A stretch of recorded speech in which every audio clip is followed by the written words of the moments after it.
Hello and welcome to Manga 96, and today we're going to talk about Hataraku Mao-sama. Today's topic with the hero who did manage to achieve the goal of defeating the evil Demon King, but the price she paid for that was high. She needed to find a new job afterwards, therefore becoming a call center agent, and let's be honest, going from a hero to working in a call center isn't really an ideal change in your career, to say the least. I'm of course talking about Emi. But before we start, here's the spoiler warning, as we spoil a lot of things in this video, so if you don't want to be spoiled, I would highly recommend that you go and read the light novel, as it is an enjoyable read. For everyone else, let's start with who Emi is.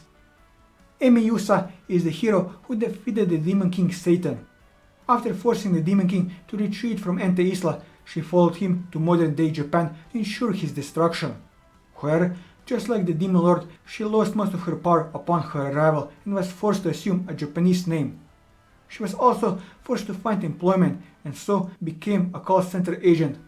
She is also a half human, half angel. Overall, Emi is a strong-willed and determined hero, displaying many admirable qualities befitting one in her position, among which are a pure heart, boundless courage, unwavering loyalty to those close to her, and a deep-seated desire to protect the innocent. Moreover, she lacks self-confidence and gets angry frustrated easily. While initially hesitant to become the great hero of Ente Isla, the death of her father at the hands of Lucifer's army ignited a fire in her heart of the young hero, giving her motivation to train harder and strike down those who destroyed her village. Due to her personal losses, she sees all demons as her enemies, most of all their leaders, Satan, Jacob. Those beliefs led her to drive back the demon army, thinning their numbers and slaughtering most of their comrades. She eventually defeated the Demon King, slicing off one of his horns and forcing him to flee to another world. Perhaps some of her more noticeable qualities are her intelligence and strong sense of responsibility, both of which are shown when she follows the demon to Earth and keeps a close watch on them without stirring up trouble.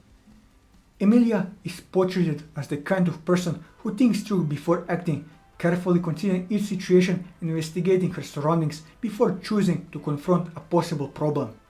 Despite losing most of her supernatural abilities upon arriving in Japan, she appears quick to adapt, smoothly assuming a false identity and modern human lifestyle to the point where she can blend in with modern Japanese society without arousing suspicion from her colleagues.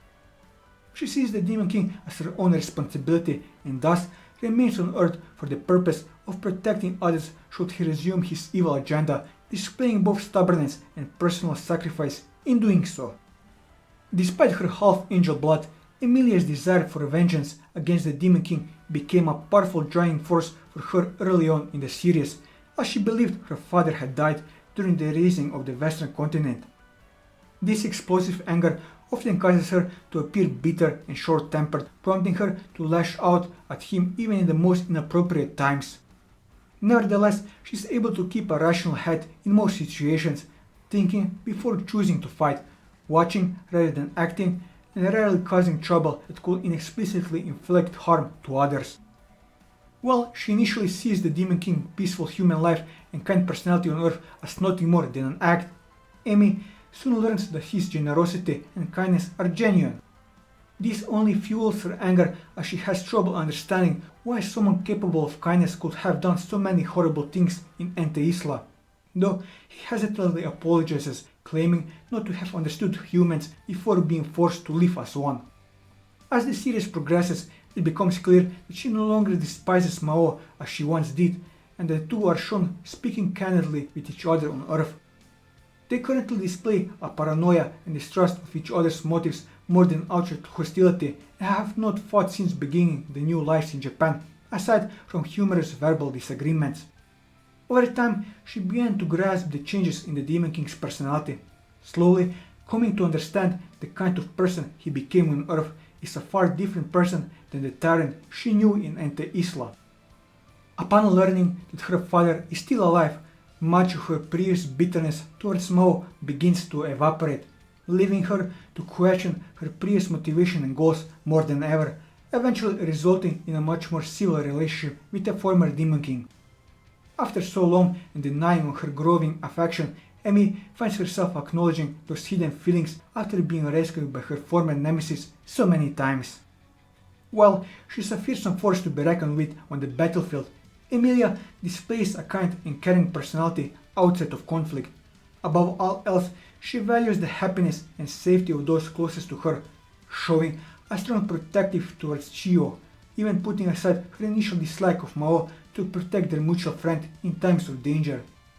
Emi also expresses a great affection to her adopted daughter, Alas Ramos, and willingly spends time with the former Demon Lord due to his status as the child's adopted father, forming an odd family dynamic that suits her so long as her child is happy. Due to her desire to create a world where everyone can live peacefully together, she often comes off as idealistic or naive, even causing her to butt heads with the Crest Bell over the necessity of death in the resolution of conflict.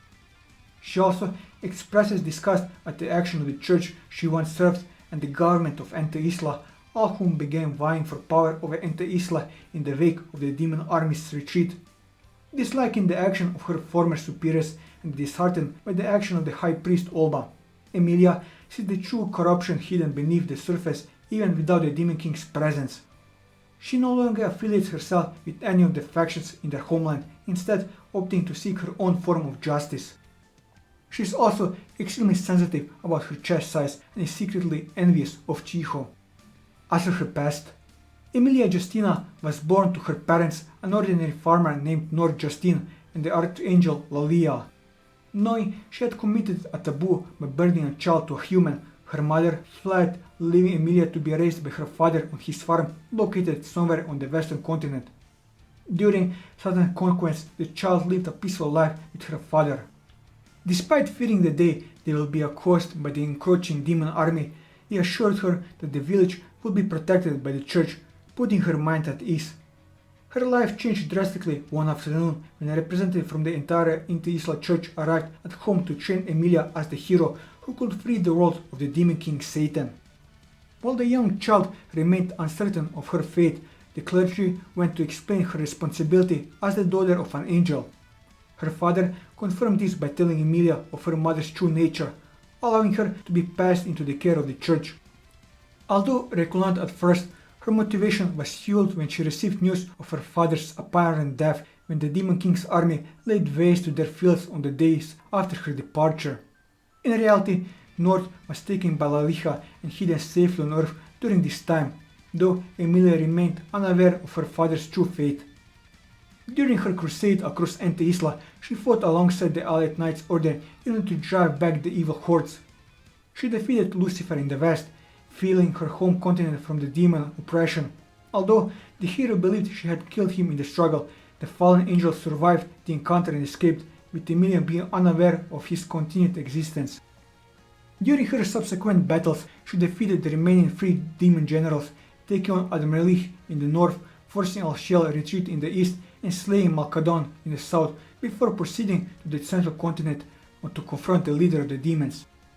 With the help of Emerald, Albert, and the high priest Olba, she proceeded to storm the Demon King's stronghold, engaging the evil tyrant in a fierce battle in which they overwhelmed the dark ruler, eventually slicing one of his horns. Angered by his defeat, Satan declared he would leave Ente Isla in the hands of the humans, vowing one day to return and conquer it for himself. Opening a magical vortex in the sky, he fled to another world alongside Alciel. Emilia pursues him through the portal in order to finish the battle, but her companion Olba has failed to reach her in time. Upon reaching the other side of the gate, the hero found herself alone on Earth and bereft of the majority of her powers. She forged an identity under the alias Emi Yusa while registering herself as an adult in her 20s. Desiring to find and finish the Demon King, Emi continued her search and moved into a small apartment somewhere in Tokyo, getting a job at the call center to sustain her living expenses. During this time, she established a friendly relationship with her co-worker Rika Suzuki. As for her relationship with Chiyo, they did not get off to a good start, as on the first meeting, Emi warned Chiyo about Mao's character and unwillingly misled Chiyo into thinking that she had a relationship with Mao. Now, she's on friendly terms with Chiyo, the only human on Earth that knows her true identity of the people from Ente Isla. At times, she gets jealous of Chiyo's chest size. Throughout the light novels, Emi grows to become more protective of Chiyo along with Mao. Their relationship gets a little shaky when Chiyo starts becoming jealous of the fact that Emi and Mao are growing closer, a fact that causes her to later break down. It is also shown that both Chiyo and her mother think that Emi is a respectable and trustworthy person. As for her relationship with Ashia, during the first encounter, Emilia fought with the demon general Alciel for 3 hours and nearly defeated him. He intended to use his death to take her out but was stopped by the Demon King, who implored him to retreat instead. Emi and Ashia share cordial acquaintances on Earth, speaking each other civilly despite a lingering sense of dislike between them. Due to her hatred of the Demon King's past exploits back home, Emi did not hesitate to put down Mao in front of Ashia, which aggravated him to no end.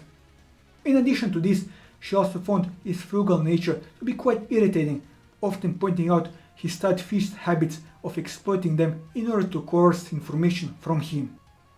By the time Ashia is kidnapped by Gabriel and brought back to Ente Isla, his ties with Emi are strong enough that he unconsciously starts devising an escape plan for the both of them. The two are forced to play along with Heaven's schemes and commence in a 10-plus-hour mock battle to stall for time. Emi apologizes for the demon casualties wrong in her name, but Ashia reassures her instead of blaming her. Their relationship appears to have improved quite a bit after their return. She is far more polite to him and even smiles at her during her gratitude shown with Mao. Given that Emi is no longer being mean to Mao and that was a major point of contact between Ashia and Emi, their relationship may further improve with time. With this, I covered everything that I wanted to cover on Emi. And that will be all for this video. If you like this video, leave a like, leave your thoughts in the comments below, subscribe to the channel for more manga reviews and One Piece content. And until next time, take care.